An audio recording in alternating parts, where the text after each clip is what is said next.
While Vilna lived in the glow of collective memory and a shared Litvak identity, Warsaw was too busy bringing together the different Jewish tribes that kept coming.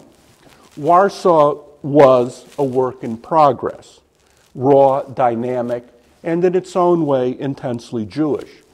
One important Jewish writer, Leo Finkelstein, noted that Warsaw's strength derived not from zechus ovis, not from tradition, but from zechus otzma, from its sheer mass and power. Warsaw, according to Finkelstein, was an icebreaker, a pathbreaker in Jewish life, precisely because it had no traditions, and therefore it could serve as the catalyst for the modernization of all the Jews in Eastern Europe.